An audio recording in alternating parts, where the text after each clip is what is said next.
بسم اللہ الرحمن الرحیم۔ میرے پیارے کسان بھائی اور بہنوں،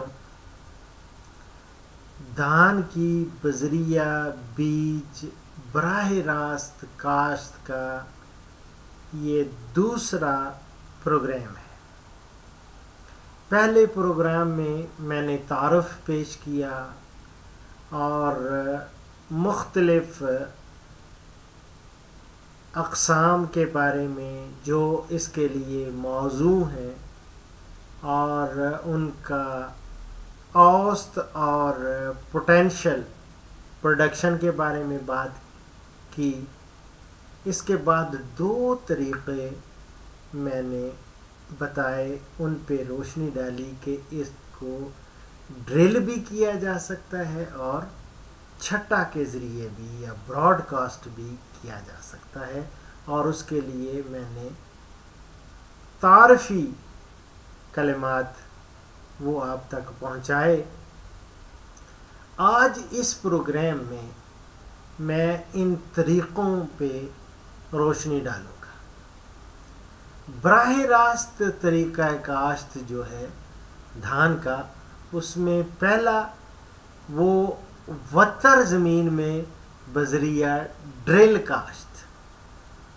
اس کے لیے میں نے عرض کیا تھا اور اب پھر عرض کر رہا ہوں کہ خشک بیج کو پھپھوندی کش زہر لگانے کے بعد وتر زمین میں یہ ڈرل کریں، اور اس بات کا خیال رکھیں کہ لائنیں، یہ بار بار مجھے ٹیلی فون یہ ڈسٹرب کر رہا ہے، چلیں دیکھتے ہیں، پتہ نہیں کس کی کال تھی یہ، سوری کہ مجھے اس کو بند کرنا چاہیے تھا تاکہ میں آپ تک پوری کنسنٹریشن سے آپ تک یہ پہنچا سکتا، لیکن چلیں کوئی بات نہیں، دیکھ لیں گے کہ ہو سکتا ہے کسی کو ایمرجنسی ہو اس لیے وہ کال کر رہے ہیں۔ تو بات یہ ہے کہ یہ پھپھوندی کش دوا خشک اس کو بیج کو لگا کے، وہ میں نے بتایا تھا اور اب پھر بتا رہا ہوں جن لوگوں نے وہ پہلا پروگرام نہیں دیکھا ان کے لیے کہ یا ٹاپسنم یا بینلیٹ یا ڈیروسال، تینوں میں سے کوئی بھی پھپھوندی کش دوا ملے وہ 2.5 گرام فی کلو گرام بیج کو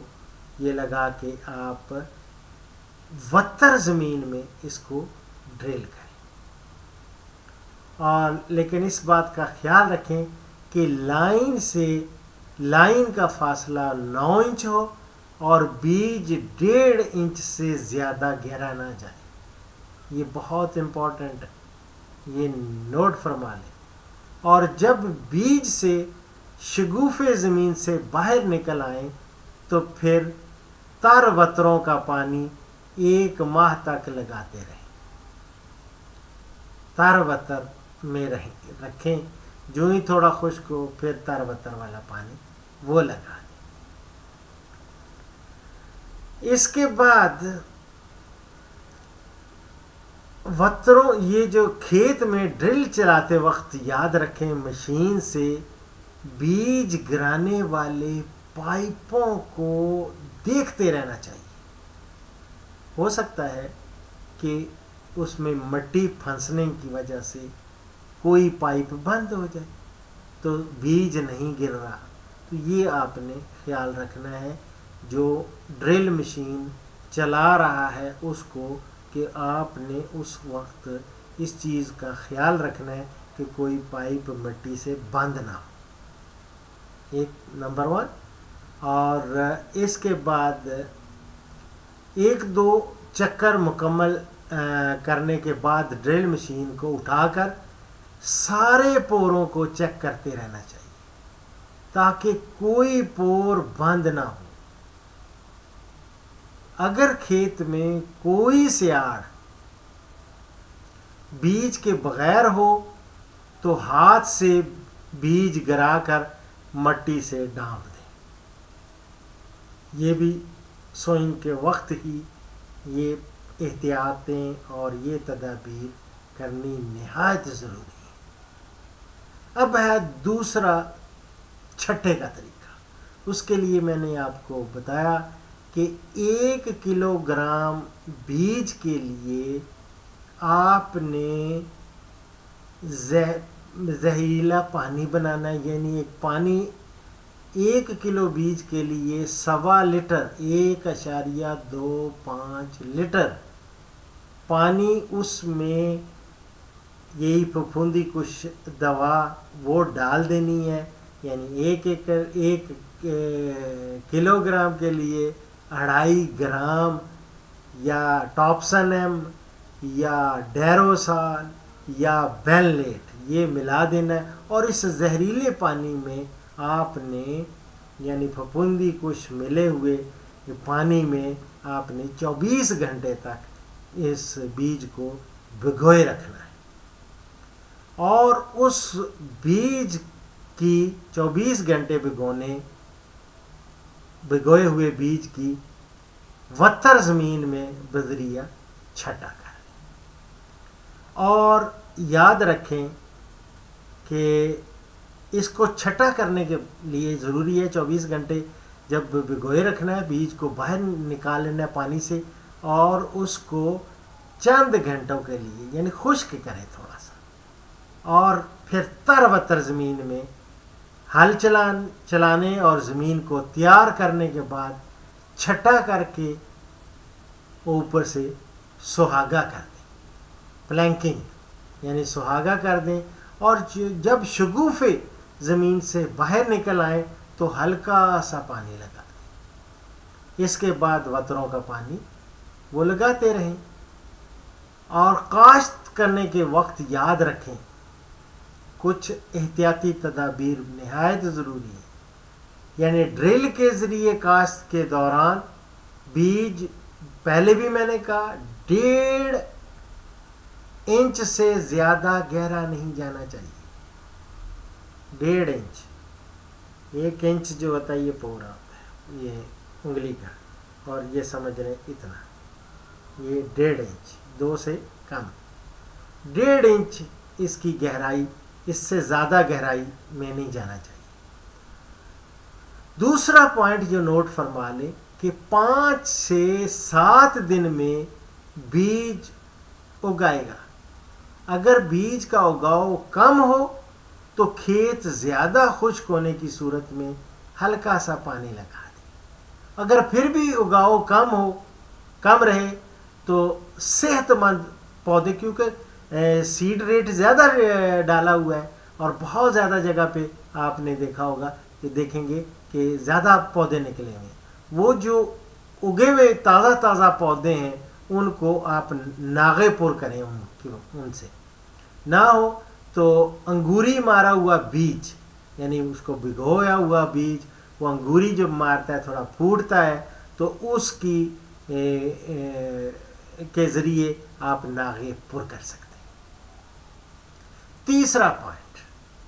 کہ ڈرل یا چھٹا کے ذریعے کاشت کس وقت کرنی، موزوں ترین وقت جو ہے وہ صبح یا شام کا وقت ہے، صبح یا شام کے وقت کریں، سوئنگ ہمیشہ، اور چاول کے بیج سے براہ راست کاشت میں چونکہ 3 گنا زیادہ بیج فی ایکڑ استعمال ہوتا ہے، اس لیے اگنے والے ابتدائی پودوں کی تعداد کدو کی ہوئی فصل سے بہت زیادہ ہوتی ہے۔ یاد رکھیں کدو کی ہوئی اور مسلسل پانی کھڑا رہنے والی فصل کے پودے نسبتاً زیادہ شگوفے نکالتے ہیں، جو کہ پیداوار کے لحاظ سے زیادہ مناسب نہیں ہوتے، جبکہ براہ راست کاشت میں چونکہ ابتدائی پودوں کی تعداد زیادہ ہوتی ہے اور پھر ایک پودے سے 4 تا 5 شاخیں بنتی ہیں جو پیداوار میں اضافہ کا سبب بنتی ہیں۔ اور اس میں ایک ہمارے سائنسدانوں نے ایک سمجھ لیں ایک ٹیبل بنایا، اور وہ ٹیبل میں نے وہ آپ کی خدمت میں اس طرح پیش کرتا ہوں کہ براہ راست کاشت اور عام طریقہ کاشت کا پودوں کی شاخوں اور پیداوار فی ایکڑ یعنی سپر باسمتی کا موازنہ وہ انہوں نے کیا. وہ خاص یہ ہے کہ جو 24 گھنٹے بھگوئے گئے بیج کی وتر زمین میں ڈرل کے ذریعے جو کاشت کی، اس سے اب میں یہ بتاؤں کہ عام طریقہ کاشت کی نسبت پیداوار میں 22.8% اضافہ ہوا. جو 24 گھنٹے بھیگے بیج کی وتر زمین میں ڈرل کاشت اور 24 گھنٹے بھیگے ہوئے جو بیج کی وتر زمین میں چھٹا سے جو کاشت کی، اس کی 11.4% عام طریقہ کاشت کی نسبت اس میں پیداوار میں اضافہ، یہ ہمارے سائنسدانوں نے نوٹ فرمایا. باقی چونکہ تعداد بھی اور شاخیں انہوں نے فی مربع میٹر وہ بھی نوٹ کیں اور اس کا موازنہ کیا، لیکن ہمیں تو غرض ہے کہ پیداوار کتنی بڑھی. تو یہ سمجھ لیں کہ ڈرل کے ذریعے 22.8%، عام کاشت کیے ہوئے طریقے یعنی کدو والے سے آپ کو یہ زیادہ پیداوار ملی، 22.8% بڑھ گئی. اور جس سے چھٹا کیا تھا، جس میں 24 گھنٹے بھگوئے رکھا تھا پانی میں بیج کو، اور بعد میں نکال کے تھوڑا خشک کیا، اور خشک کرنے کے بعد چھٹا کیا، اور چھٹے کے بعد اوپر سے سہاگا کر دیا، اور جب شگوفے نکلے زمین سے باہر نکل آئے تو ہلکا سا پانی لگا دیا، اور اس کے بعد وتر یعنی وتروں والا پانی وہ لگاتے رہے. اس سے پیداوار میں تقریباً 11.4 مقصد 11.5% اس کا پیداوار میں اضافہ ہوا. تو یہ تھا طریقہ کاشت دھان کی بذریعہ بیج براہ راست کاشت. تو اسی کے ساتھ ڈاکٹر اشرف صاحبزادہ آپ سے اجازت چاہتا ہے. باقی رہا جڑی بوٹیوں کی تلفی اور بعد میں اور کھادوں کا استعمال، وہ بھی انشاءاللہ اگلی قسط میں انشاءاللہ آپ کو اس سے بھی آگاہی دینے کی کوشش کروں گا. اسی کے ساتھ ڈاکٹر اشرف صاحبزادہ آپ سے اجازت چاہتا ہے، لیکن اجازت لینے سے پہلے ایز یوزول ہماری حدیث مبارک حضور صلی اللہ علیہ وسلم کے پیارے نبی کی پیاری باتیں، یہ سمجھیں کہ یہ ایسا سیگمنٹ ہے جو بہت سارے ناظرین و سامعین نے پسند فرمایا ہے، اور جو غیر مسلم ہیں ان سے بھی میری گزارش ہے کہ پلیز آپ صرف ٹیکنیکل چیزیں ایگریکلچر کی نہ، اس کو بھی تھوڑا سا دیکھ لیں، کیونکہ بہت پیاری اور بہت ہی کارآمد باتیں حضور صلی اللہ علیہ وسلم نے کہی ہیں. اور حضور صلی اللہ علیہ وسلم پوری دنیا کے لیے رحمت